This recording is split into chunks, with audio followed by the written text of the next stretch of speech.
Hi, I'm Marc Priestley. After a life spent in the elite environment of the Formula One pit lane learning how to win, this podcast aims to bring that elusive, high-performance culture into your daily lives.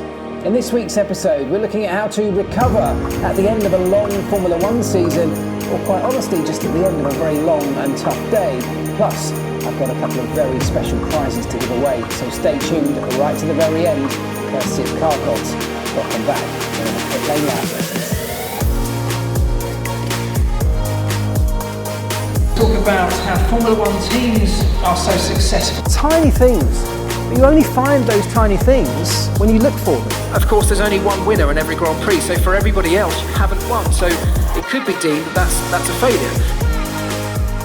Hey everybody, welcome back to a brand new and the final episode of the Pitlane Life Lessons podcast with me, Marc Priestley, the final episode of Season 5. It's absolutely flown by. It's flown by for me. I don't know if it has for you, but I hope you've enjoyed it. And if you have, I would be hugely grateful if you could show the podcast a little bit of love by just going to wherever it is you're listening or watching and subscribe, follow, like. If you're listening over at Apple and the Apple Podcast Store, a 5-star rating goes an enormous way to helping this podcast, and a little few words of review make such a massive difference to how the podcast is shared, but also to me. So if you can do that, spend a few minutes doing that, I'd really appreciate it. Thank you.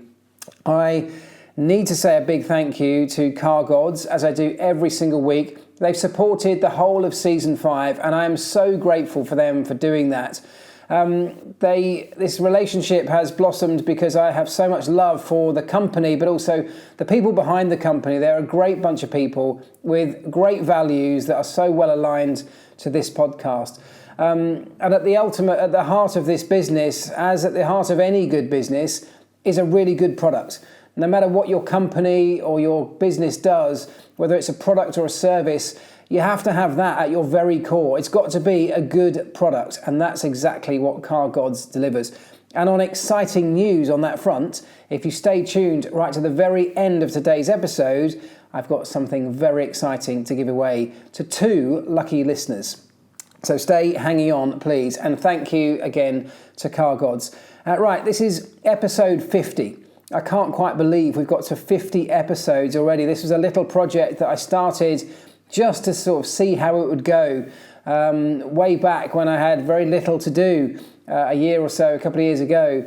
And it's just taken off, and it's become one of the things that I love doing most of all. It's almost therapeutic for me, and I do know that it's helping many of you because you tell me that. I hope you continue to tell me that if it is happening. And if it's not helping, or for the things you'd like to see differently, done differently, improved or changed, I want to know that too. I want the podcast to help as many people as possible, and I can only do that if it's serving you, if it's giving you what you need. So please do continue to stay in touch after this season has finished. There'll be a couple of weeks break, I imagine, while I gather some content and some ideas ahead of the next series, and then we will go again. But let's get into it, because I do want to cover a couple of topics this week before we get to that exciting prize giveaway at the end. We're coming to the end of the Formula One season. I'm recording this on Thursday evening of the Abu Dhabi Grand Prix. I'm in a hotel room in Portugal where I'm about to speak in the morning, tomorrow morning, Friday morning, to a big pharmaceutical company about Formula One, about how Formula One operates and how they can think more like a Formula One team thinks. That's the very basis of this podcast when you think about it. It's how the podcast came to be, because I was doing these for corporations and businesses, and really realised that actually this is valuable stuff for everybody. We can all benefit by thinking more like a Formula One team does. But anyway, the Formula One season is coming to a close. It's the final weekend, this weekend in Abu Dhabi. Championship is wrapped up, but it's been a long season. It's been a tough season for everybody involved in the sport. I'm sure even for many fans, there have been elements of this that have been tough. It's a huge commitment from fans to watch the growing number of races. And over the course of a Grand Prix weekend, there's now a huge amount of content and coverage around each of those races. So to commit to that is significant. It takes time away from family life in some cases, or from friends. It might take you away from the ever-growing job list of things you've got to do at home. But many fans are so committed to this sport they're willing to give up that much time. But for the people within the sport, of course, it goes to another level altogether. They have to commit to this many races, a number that's growing again next year and potentially can grow even further than that. They have to commit to not only giving up their lives in pursuit of this Formula One competition on a daily basis, but of course they are away from home a huge amount. They're travelling the world, and it's easy to sort of look at it and say, well, I haven't got much sympathy because I've got a dream job. It's all glitz and glamour, and I'd give my right arm to be in their position. And I get that. I've been there, and I now fully appreciate how lucky I was to have and hold that position for so long. But there is another side to this, and that is the element that over a long, tough, hard and gruelling season of travelling back and forwards around the globe, together with the pressurised environment that is the Formula One pit lane, the elements of competition, the politics, the presentation and sponsors and media, and all of the other aspects that go into the various elements of a Formula One team. Over this long season, it's tough and it takes its toll. And we always get to the end of a Grand Prix schedule, a Grand Prix season, and people sort of refer to it as having the big break, and we're getting to the end of this long marathon-like season. These are terms that are often used. The Formula One season's like a marathon because you don't really get to stop all the way through. It's kind of relentless from February or March all the way through when you're on the road, right through to November or even December sometimes. Now, I totally appreciate that. It is a long, hard slog. So when we get to the end, it's a chance for everybody involved to have at least some kind of break. Not everybody gets the same kind of break, but it is a chance to not have to be on the road with the same relentless schedule for at least a few months. And people can reintegrate into normal society, into society with their friends and their family life. They reacquaint themselves with partners that they might have left behind for so long.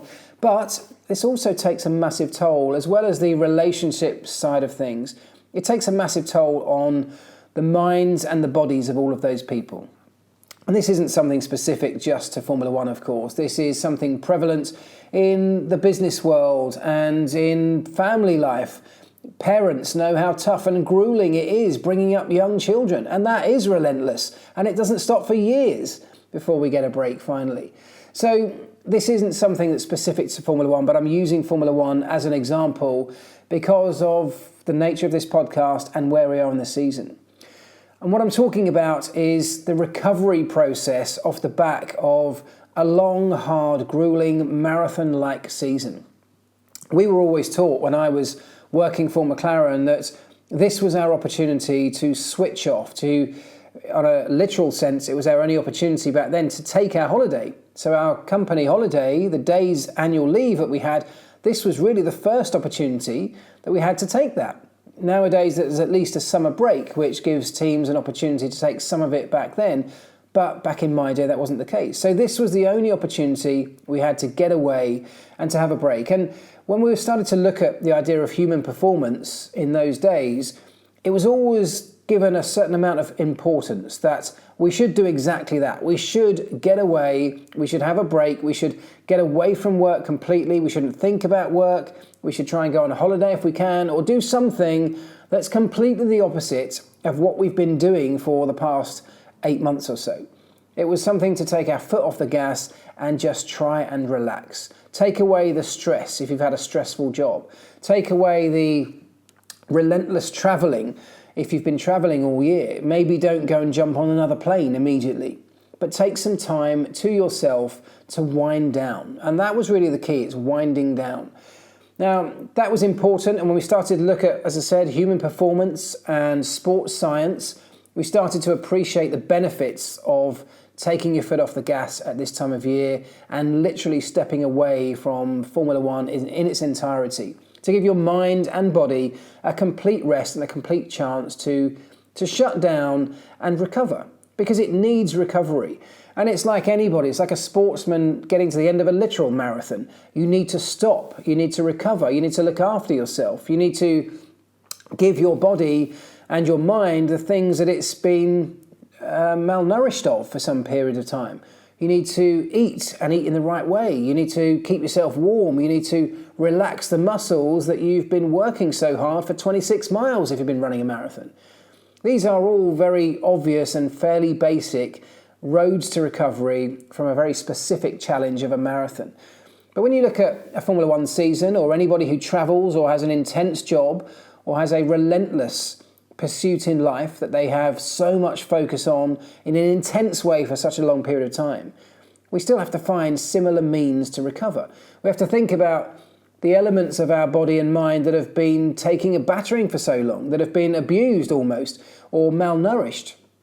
If we've been so intently focused from a mental perspective in the Formula One garage, looking at data, looking at screens and analysing the data that's coming in from a car, your eyes take a battering, your brain takes a continuous amount of focus to be able to do that. And if you're doing that over and over again every single day in the heat of battle, and you can't really stop because it's a differentiator between you and the competition, you have to keep going, otherwise you give up the fight. That's kind of the nature of Formula One. And so when you get to the end and you get to the break, you have to step away from that. Your brain needs to not be looking at a screen for a while. It needs to reaccustom, your eyes need to reaccustom to the outside world. You need to see a bit of nature, take in a bit of fresh air. You need to clear up those elements of your mind that have been so intently zoned in on one specific thing for so long. Our brains are muscles, just like the muscles in the rest of our body. If we only focus the workload on one of those particular muscles or one part of those muscles, we will build that particular part but neglect the rest. And it's exactly the same with our brains. So we have to take some time away to step away from the computer. And this is advice for anybody who does this all day long. It's not Formula One specific, as I said. Step away from the computer, step away from the phone on regular intervals, and just give your mind some clearance, some clear air to focus on something different. Give your mind the opportunity to be free and wander and daydream and look around and take in the scenery and not be under pressure. And those things start to help the mind to recover. So this was all something that was focused, particularly back in my day, and it's still the case now, focused on the end of season recovery plan, because it's such a big, momentous occasion after such a long stint. But as we get more into learning about psychology and physiology and the idea of general recovery on a much more frequent basis, exactly the same principles, it's now known, are so valuable to employ on a much more frequent and regular basis, i.e. every single day. This idea of giving our brains and bodies the opportunity to recover is something that we need to do far more regularly than most of us ever give ourselves the opportunity to do.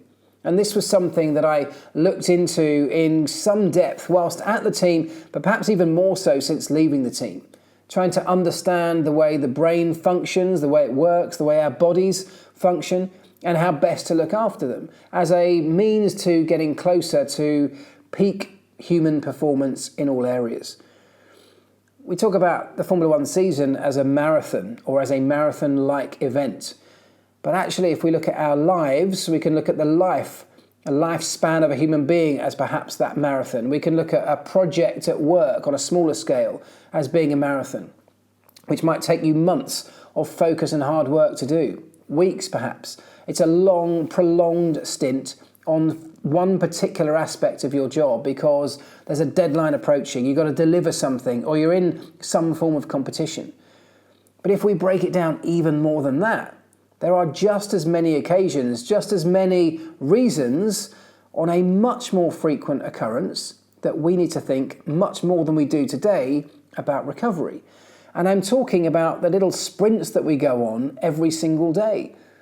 Our life may well be a marathon, but it's made up of multiple sprints, regular sprints that happen every single day of our lives, sometimes even multiple times during one day of our lives. It's really important. Just like if we go back to the analogy of the athlete, a marathon runner knows how to recover after the long stint, the 26 miles of a marathon. But if you're a sprinter, recovery is no less important just because you're doing a shorter distance. A sprinter has to recover in a different way. They have to look after different muscles. They have to do it in a different time frame. They may need to eat different foods. They need to look after themselves in a slightly more tailored fashion due to the difference in what it is they're trying to achieve when they're in their intense competition. And in our lives, it's exactly the same. When we talk about recovery, our lives today, on every single day of most people's lives, involve at least some level of stress. We have stress in terms of, as I said before, looking after children, trying to bring up young children, young humans into this world. Imagine the pressure involved in that. I've done it 4 times now. I know that pressure. I feel it. I still feel it today. In the beginning, the pressure just to simply keep them alive as babies is intense. Plus, you're getting no sleep and you're having to deal with this completely new format, this completely new means or person who is trying to demand something from you at random times of every single day without warning, over and over again. And your existing chronology, your existing schedule that you may have lived by for many years goes out of the window overnight. But in our roles, in our jobs, as students, we have exams, there's pressure. There is pressure to get homework done as kids. My kids suffer because the homework schedule is quite intense. They'll have exams coming soon, and that will be another stress. And as we go through work, the same things apply over and over again. Deadlines approach rapidly. We get pressure from our boss above us. The hierarchy above us puts pressure on the people below to deliver more and more for less and less. The world demands more and wants to pay less. As a business, we've got to somehow deliver that. The pressures just keep growing. And if that is the way we're living our lives today, plus the psychological side of this, where we come under more and more pressure through things like social media, social pressure, where we feel like we have to live up to certain examples that we see every time we start scrolling on our phone. All of these new elements in life have added layers and layers of pressure and potential stresses to different people at different times. And so we need to recover. If we want to be able to perform at the highest level and deliver on all of these demands that are being placed upon us, it's not impossible, we can do it. But we can only do it effectively if we treat our minds and our bodies the same way that athletes or Formula One teams and their drivers look after their minds and bodies at the end of their pressurized stints of a race weekend or a race season. And the body and mind has a number of ways in which we need to find ways of means to recover, elements of recovery. If we think about this, and I've looked at lots of research on this over the last few years, but our brains particularly, if we think about that side of things, our minds need 3 stages of recovery every single day if we want to be able to perform at a very high level. And we studied some of these when I was back at McLaren. One of them is very obvious: sleep. We have to have a certain amount of sleep. And that is not a magic number for everybody, but everybody needs the amount of sleep that they need. Typically, it's somewhere between 7 and 9 hours, but for many people, that's different. I get some considerable amount less than 7 hours of sleep most nights, but I can function quite well on less sleep than that. And everybody has their own personal needs and requirements in that space. But sleep is absolutely critical. It's where most of the deep recovery happens. It's where our bodies recover, our muscle tissues recover after exercise. It's where our brain does exactly the same thing. It starts to reform bonds that might have been broken down in muscle tissue. That happens during phases of sleep. So we have to get the required amount of sleep, and it's got to be quality sleep. There is lots of stuff we can do to aid that process of recovery. There's perhaps a whole podcast episode on treating yourself to a good night's sleep that I could perhaps do at some point. But getting the right amount of quality sleep is perhaps obvious, but a really, really important one, and a one that a lot of people still neglect to this day. There's 2 other forms of recovery that the body and mind absolutely need to be able to function at the highest level. Now, one of those is rest. Now, rest is not sleep, but it is taking restful recovery time, perhaps in an evening, as an example, where you might come home from work, and for many of us that might be having some dinner, sitting on the sofa, maybe in front of the television, or talking to your partner or your children, but doing something that's just restful, that's calming, and allows the body just to calm itself down, to settle down, to lower the heart rate, to let any stresses in your mind from the day of work start to melt away. We have to get a significant amount of that rest time every day. It doesn't have to be in the evenings, but typically that's where modern life in the Western society tends to place it for most people. And the other one, and this is one that is often so overlooked, and by the way, that restful time, that calming time, if we think about it in the evenings, is also something that actually is not seen as being particularly important by many people, but it really should be. It's something that often gets overlooked because we get home and we've still got a long job list of things that need doing at home. And absolutely, those things are real. That's a real life pressure that needs taking care of. But we need to try and balance that or schedule that into our day to a point where we can be a little bit more efficient about how we use those hours when we're not working to at least factor in some calming, restful time that can just start to let those stresses melt away and prepare us for the recovery phase of sleep that comes perhaps after it.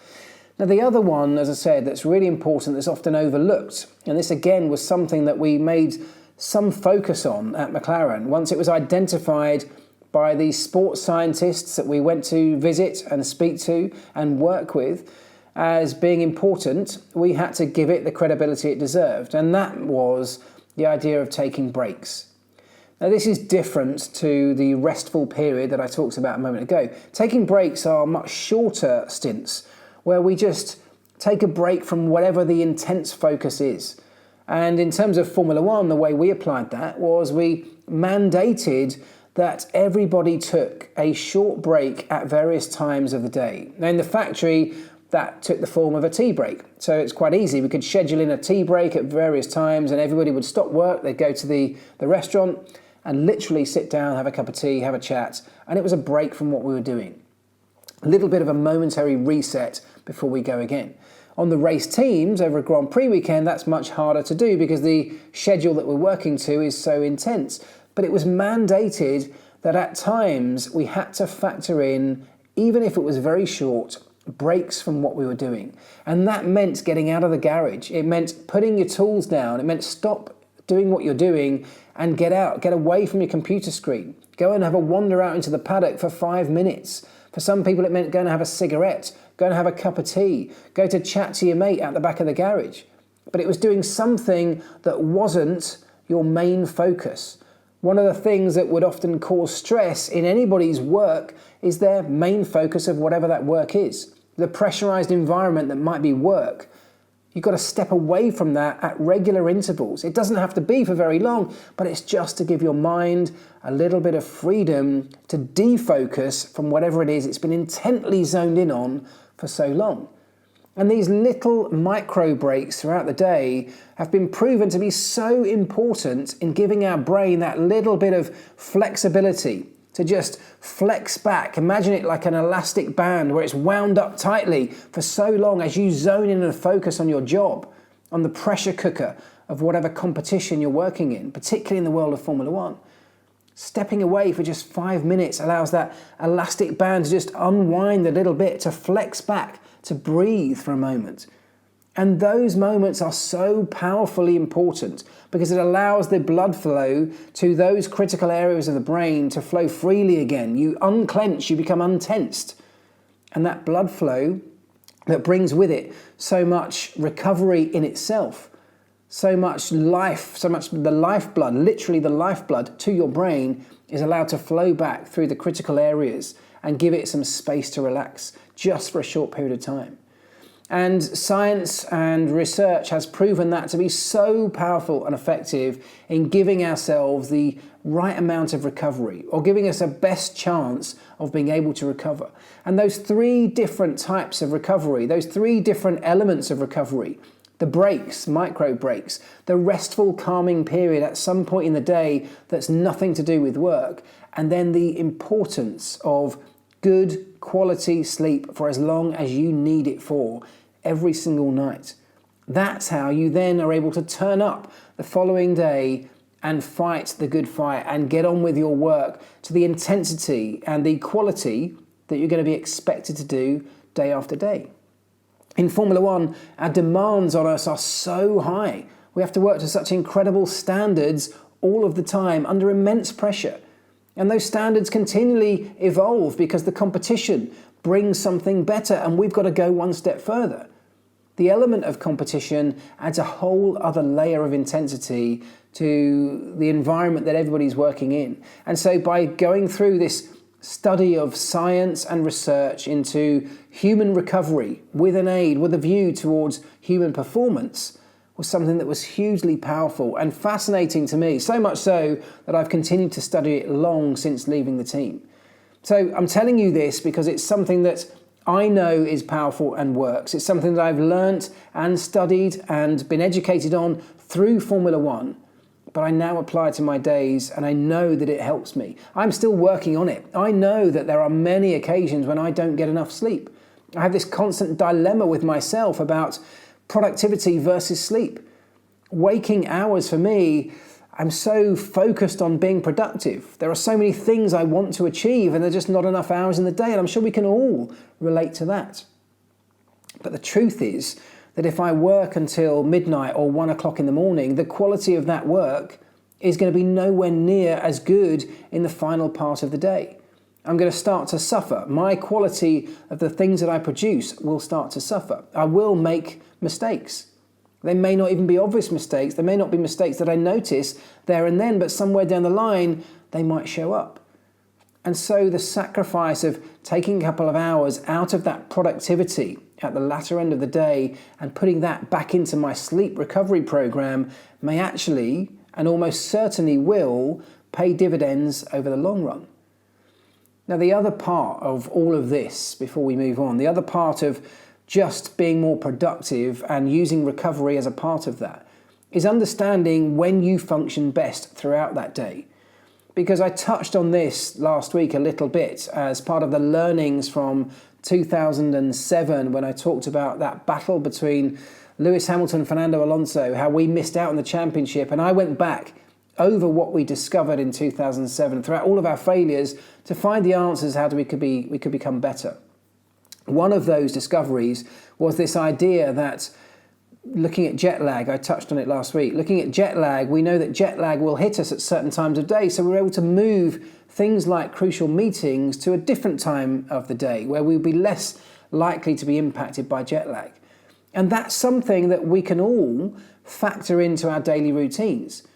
Many of us have a time of day when we operate best. I tend to function quite well in the mornings. I'm quite an early riser. I like to get up and get on with things. Towards the end of the day, I do start to get tired and I suffer.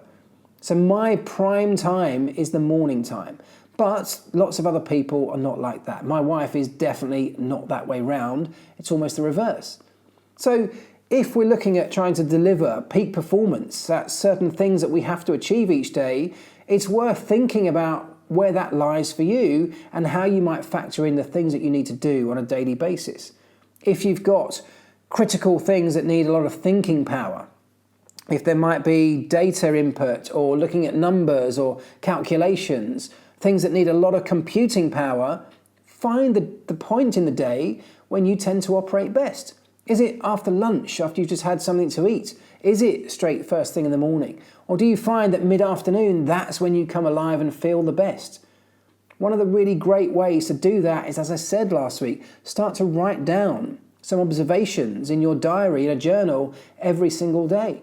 Start to make notes of when you felt best, when you felt like you did things that were productive, when you struggled, when you suffered, when you started to feel tired. What time of day did you start to feel sleepy?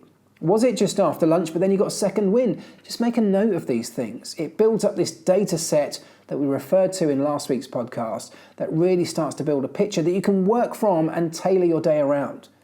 So it's been something that's transformed my life coming out of the Formula One pit lane, and I hope can help to transform yours too. It's something that 2007 and 2008 with Lewis and Fernando Alonso really made us look, because we had such a catastrophic failure, it made us look way deeper into some of those problems than we had ever looked before. And that's often the way, isn't it? Making errors, getting things wrong, making mistakes. Society will have us believe that's the end of the world. Really it isn't. Really, it's kind of just the beginning. Because if you delve into those problems and those failures, you find some of your biggest opportunities. There is a whole episode on dealing with failure, way back in season 1 of the podcast. Go check it out if you haven't listened to it. But I just touched on 2007 and 2008. And I did that sort of deliberately because I want to move on to that. Because today I was flying over here to Portugal, and on the way I had downloaded a brand new podcast from the BBC all about Spygate. It's called Sport's Strangest Crimes, and it's about Spygate. And it's a podcast that I contributed to. So that's just a slight plug because I'm part of it. You hear me in the podcast. But the point of the podcast is talking about the whole Spygate affair, but also the relationship between Lewis and Fernando and how it broke down and how that had a knock-on effect to the relationships in the team, and how all of that contributed to us not winning the World Championship that year, as we discussed last week. Now, it's a fascinating story. I know the story. I was in it, and I'm still hooked on this podcast, so I highly recommend going to check it out. You can find it on the BBC Sounds app. But it got me thinking about relationships, because one of the things that was a huge problem in 2007 was the relationship breakdown between Lewis Hamilton and Fernando Alonso, and how that then spilled over into the team.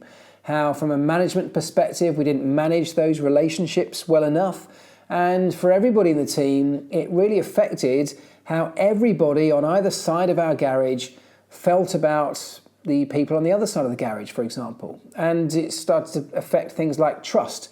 And all of these elements started to break down and caused an almost riot, a chaotic state within the garage, which in no small way contributed to our overall failure to win the championship that year.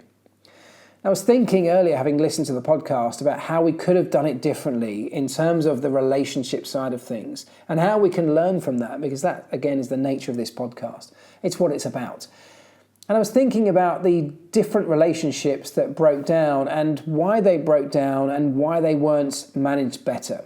And the first one I was thinking about was, if you think about Ron Dennis. Ron was the team principal. He's the CEO of the company. He employed and made the decisions to employ Fernando Alonso, who is the current world champion, and of course Lewis Hamilton, who was a rookie that year. Now, thinking about relationships as a whole, our relationships in life need a bit of working on to get the best out of them. If you think about any romantic relationship, a husband and wife, girlfriend, boyfriend, or partners, rarely do you ever hit the sweet spot right from day one. It's a journey of discovery, and it's a constantly evolving journey. And the very best relationships evolve quickest to a point of happiness and satisfaction when both parties are willing to both sacrifice, but also, more importantly than that, to understand the personality, the characteristics of the other party, the other person in that relationship. It's about putting some time and effort, throwing a bit of energy at trying to understand what sort of person is in the other side of this relationship. Because so often our natural instinct is to treat the other person in a relationship the way that we would treat ourselves, or by the characteristics that we display, that we have ourselves. We expect people to think the way that we think, to have ideas, the kind of ideas that we have.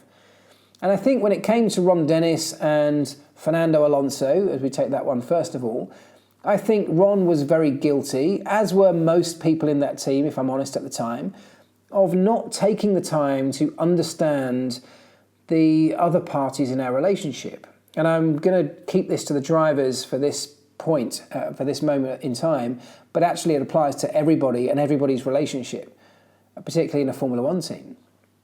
If you think about Fernando Alonso, he was new. You know, we're coming to the end of a Formula One season right now. We've got a lot of drivers that are leaving the pit lane, and we're going to get a bunch of drivers coming in, or drivers moving to new teams. There are new relationships that will need to be formed and nurtured over the next few months.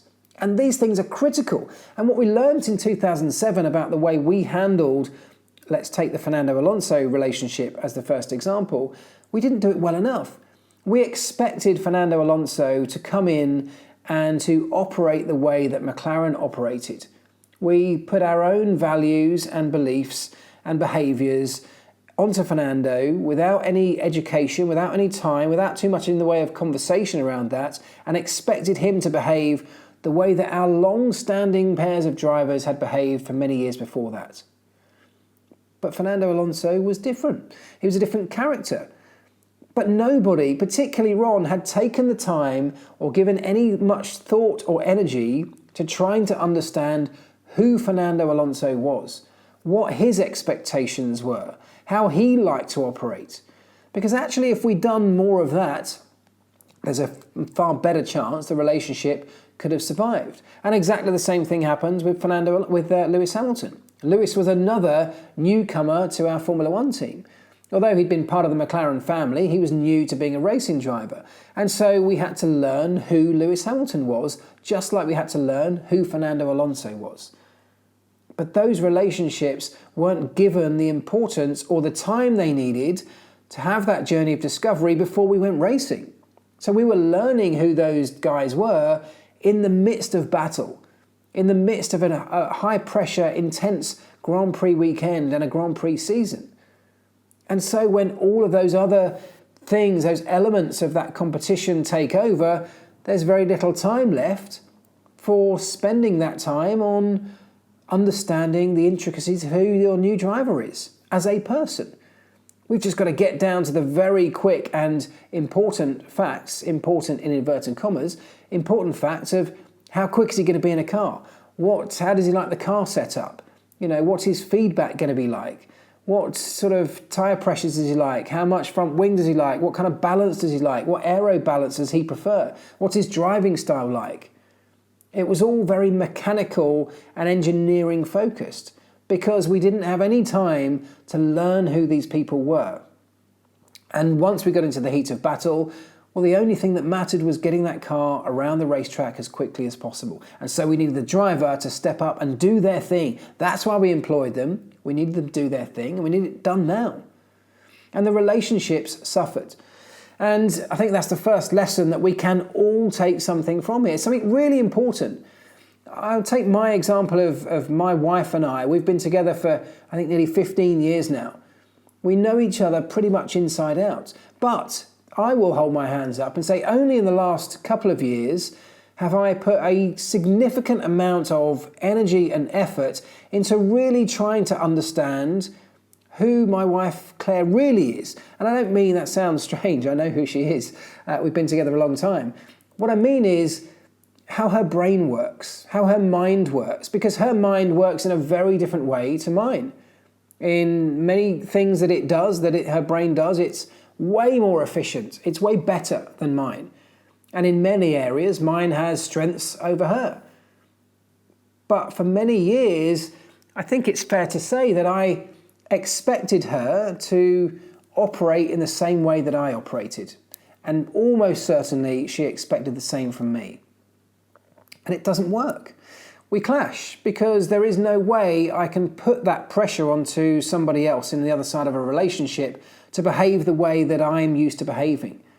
Because our brains are all unique. They're so different from one another. They are wired in completely different ways. The different elements of our brains have different strengths and weaknesses as well. And the way we interpret the messages from our brains is also very different. Which parts of our brains are most dominant? Very different between person and person. And that can have an enormous effect on our character traits and our personalities. It can have an enormous effect on the way we deal with things like pressure, for example, or stress, where we find our happiness, how we deal with emotions, jealousy, regret. All of these different things are dealt with in completely different ways by different people. And unless we have an understanding of exactly how their brain is made up, how they operate, there is no way that we can fully function together in a perfectly symbiotic relationship. And going back to the Formula One example, that's exactly what did not happen at McLaren. There was never any importance put on trying to learn and understand who these new people, these new elements of our team were. And that wasn't just restricted to the drivers. That was something that in reality we didn't put much importance on generally across the team. Over time we grew to learn the importance of that, but only really from finding out how catastrophic the mistakes were when we didn't do it. But that is the nature of life. We go through these catastrophic errors, these horrible mistakes that manifest themselves sometimes in such pain and such misery. That moment we lost out the championship in 2007 and all of the other catastrophic errors that happened throughout 2007. I was reminded today of the whole Spygate affair and being thrown out of the Constructors' Championship as a result. Those things hurt. They caused so much pain for so many people. But the learnings that came off the back of it delivered something that was far greater, that delivered so much joy and happiness a year later, because we went back in and we figured out what had gone wrong and we applied it to our future operations going forward. And I think it's something that in terms of our relationships, whether that's between friends or family, children or romantic partners, whether it's business relationships, another massive area where this does not happen. If you run a company, if you run a business, or if you deal with other businesses, trying to have an understanding of who that business is before you start doing work with them, before you start to approach them as a potential client even, is so valuable. Understand who they are, what their values are. Try and think about when you make an approach, what would their reaction be because of their characteristics? Where will they see value? What can I offer them that's going to really light up those parts of the brain, the receptors in their brain that are going to give them some positive dopamine hits? The ideas that they're going to find interesting may be completely different to the ones that I find interesting. But what I find interesting doesn't really matter in a relationship like that. If I'm trying to sell either myself or a service or a product to somebody or another corporation, I need to know how to tick their boxes, not mine. And it's almost a microcosm for relationships around the world, isn't it? If I want to impress somebody, if I want to have a long-lasting, happy, fulfilling relationship with somebody, with a romantic partner, I need to know how to tick their boxes. I need to know what's going to get them excited, what's going to make them happy, what's going to fulfill them. And in a perfect world, they'll be doing exactly the same thing back. And yet these things are so overlooked because we have this inherent selfish bias where we find it very hard to look beyond the way our own brains work. Because we've grown up with those. We've had those for our entire lives. The operations inside our own heads are the things that we've become accustomed to. But it's really important to put that to one side for a moment and try to get an understanding through spending time and actively asking questions, testing the water, and trying to figure out what kind of things make the other person tick. And once we get those answers, we can then tailor our behaviors to make that relationship much more fulfilling, much happier, much more symbiotic. It's a really important process to go through, and something that I've taken from Formula One, but I can apply to everybody's lives every single day. I apply it to my own life. I'm using Formula One as an example because I was listening to the podcast around Spygate today, and it brought back all of these memories about how the relationships became so sour simply because we didn't communicate well enough. We didn't understand each other well enough. We didn't understand the expectations of the parties involved. Nobody had a clear understanding of what Fernando Alonso's expectations were coming into McLaren. Fernando Alonso, I don't think, had a very clear understanding of what McLaren's expectations were, and likewise for Lewis. But that only really happened because nobody took the time to explain them, to communicate them, because nobody knew the best way to communicate them, because nobody had taken the time to understand who the person was on the other side of the relationship. And so my biggest piece of advice for anybody, really, I don't see this doesn't apply to anybody. My biggest piece of advice is spend some time, if you want a happy relationship, spend some time trying to get to know the other person. And that might seem crazy if you've been with a partner for a long time, like I have, but I had a revelation a couple of years ago through the process of studying psychology and the way that the brain functions as part of a fascination with these subjects. I got an appreciation of how different people's brains can function. And as a result of that, how it completely changes the way people perceive things and what needs they have to get the same outcome that we might get from a completely different set of requirements. When you start to understand these enormous differences, and yet we all look the same. We're humans, we've all got a very similar form. What's on the inside can be so different, and trying to get an understanding of that literally is a huge part of the key to getting those relationships to work.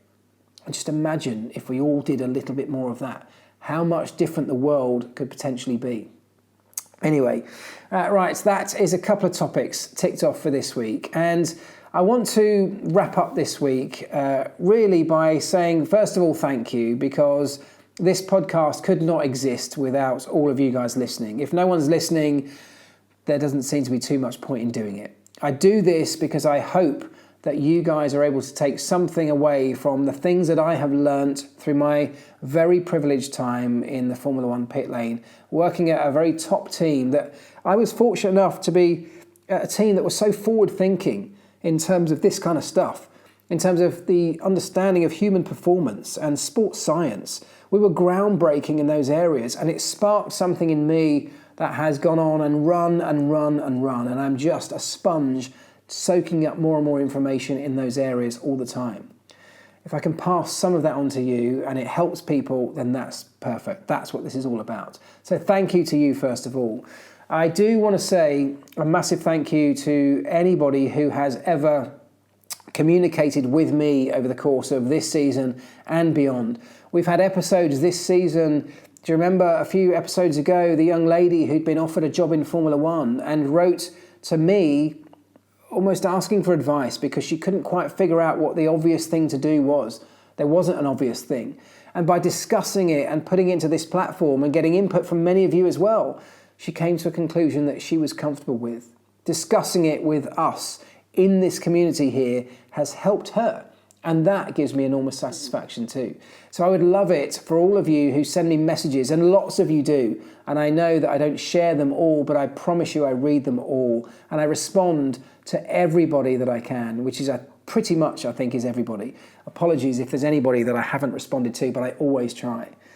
So I want that to continue. So please do keep your messages coming, keep sharing the podcast. And on the subject of sharing the podcast, I'm going to say one more time this time around at the end of this podcast I want you to share it. But this week, more so than any other time, I want you to share this podcast. And to do that, or to help you do that, I'm going to give you an enormous incentive to do so. Car gods. As you've heard me talk about car gods for so long in season 5, they've supported the podcast throughout the entirety of this season. Car gods detailing products. They're an incredible company with attention to detail at the very heart of everything they do. And they produce brilliant products to help you look after your car, to make it shine, to protect it, to keep the maintenance bills down, to keep it clean, to cut your workload down. They produce products that will help you apply those products. They produce tools and pieces of equipment that will allow you to do the job easier. So there's an enormous number of things that car gods do that I know can add value to you. They add value to me on a daily basis in what I do working with cars, and they can do the same for you. But this week, they have really stepped up, because this week, car gods have come forward and offered me a prize, 2 prizes in fact, to give away to 2 lucky listeners. You've heard me banging on for weeks about the advent calendar that car gods produce. I got one last year. It's amazing. It's a brilliant bit of kit. It comes in an enormous box. It is packed full of things that you can open a door every single day and get something out from. Products that will look after your car, as we've touched on, to products that will help you, like cleaning cloths and interior cloths, sponges, brushes for wheels. There's a bag to put it all in. There's all sorts of things. There's a little multi-tool. There's merchandise that comes in the advent calendar as well, from t-shirts and hats. And There is all sorts of stuff, but every single day throughout December or for the month when you open it, you'll get a brilliant little surprise from something from Car Gods. In fact, it's not even a little surprise. They are big surprises, and it's worth a lot of money. These are not cheap. They're about £180, but that's because they are packed full of so much value. So, to be able to give 2 of those away to 2 lucky listeners is something very special, and I want to say a massive thank you to Car Gods for stepping up and doing that in the final episode of this season. So I guess you want to know how you win them. It could not be easier. I've already touched on it. The only thing I need you to do, and we're going to open this for 7 days from from Monday when this podcast goes live, from Monday morning, for 7 days, right through to midnight in the UK on Sunday evening a week later. Now, this is going to be open to anybody in the UK or Northern Ireland, and it has to be restricted to that because simply the size of the box this comes in is enormous, and posting it further afield would A, be very expensive, but also may not get there in time for December for you to start opening it. So unfortunately, it is restricted to the UK and Ireland. But all you have to do to be in with a chance of winning the Advent Calendar from Car Gods is to share this episode of the podcast. Now, it could not be simpler. On any of the social media platforms, you just need to share this podcast with your social media following, with a friend, tag somebody in it. I'd love it if you could tag in Car Gods and tag me. But importantly, this is crucial because this is how I'm going to be able to find it and then pick 2 winners at random. You need to put in any of your posts when you share this episode, hashtag Car Gods, CARGODS, PLL, Pitlane Life Lessons. So Car Gods, PLL. If you put a hashtag in there with hashtag Car Gods, PLL, I will find it. And when we come to next Sunday night, I will pick 2 winners at random, and very quickly after that, once I've DM'd you and got your addresses, those 2 advent calendars will be on their way to you, which will hopefully brighten up your December and potentially brighten up your car too. So thank you to Car Gods for those, and please believe me, they are worth entering. For the sake of a tweet, you can do it on Twitter, by the way, you can do it on Instagram or on Facebook. I don't care where you do it. I'm on all of those platforms, but as long as you use that hashtag Car Gods PLL, I will find it. And I'm sure that if you want to go and say thank you to Car Gods on any of their social platforms, that would also be really appreciated. So that's it. Season 5 comes to a close. 50 episodes of the Pitlane Life Lessons podcast now in the can. Now, over the course of the next few weeks, before we come back for Season 6, which we will definitely be doing, believe me, I need something else from you. I'd love to know some feedback from you or some questions from you. I want next season to be driven by you as much as it's driven by me. So typically I do 2 subjects. I cover 2 topics in most episodes. Next season I would love to cover a topic of my choosing, but also a topic of your choosing. So if any of you have a question, some advice that you'd like, a dilemma you're facing in life, it could be a question around Formula One, something that's happened already that you wonder, could it have been handled differently? What would have happened if we'd handled it differently? Have you got something going on at work that you could do with a little bit of advice for? Any of those kinds of questions, just fire them into me. My DMs on all platforms are always open, or you can email me if you're not on social media at Marc, that's MARC, at f1elvis.com. Marc at f1elvis.com. Fire into me however you want to do it. Get in touch and let me know. If there's any kind of topic or subject you'd like us to cover when we get into Season 6, I want to start building those up so we can put together a program for the following season. And that's it. We come towards the close of not only this episode, but of this season of the podcast. It's been a really enjoyable experience for me. I would really appreciate it if any of you can spare just a moment to tell somebody else what we do here, to tell somebody else about the podcast. But also, as I said right at the beginning, if you can give the podcast itself a little bit of love with a like, a follow, a subscribe, particularly with a rating and review in the Apple Podcast Store, it means the world. And anybody who pops a review in the Apple Podcast Store particularly, I will commit to resharing those. I try and share all of them every now and again on my social media. I will try and respond to anybody who sends me a message. So please keep those coming in. And I would love to know, as I said earlier, if you've got anything that you'd like me to cover over the course of the next season. Thank you to everybody who's listened at any point over the entire season. Thank you to Car Gods. Thank you to Omologato, who sponsored the first couple of episodes again. I really appreciate their help as well. And anybody who's ever done anything to help this podcast to grow, you mean the world to me, and it could not happen without you. So thank you. That really is it. Now I'm going to leave you, as I do at the end of every single episode, by saying my little sign-off line. But I would love it this time if you try and take it to heart. I'd love it if you could try and act upon it. See how you can make it work for you. Check in with yourself at the end of the day and see how close you got to it. This podcast exists to try and help you to achieve more or to get closer to happiness and fulfillment as a result of changing your mindset just a tiny little bit more towards the mindset of a Formula One team. And this little phrase that I end the podcast with is something that is right in line with all of that. So whatever it is you're up to over the coming days and weeks, until we get back together again for season 6, try and remember this. Do the right things, do the things right.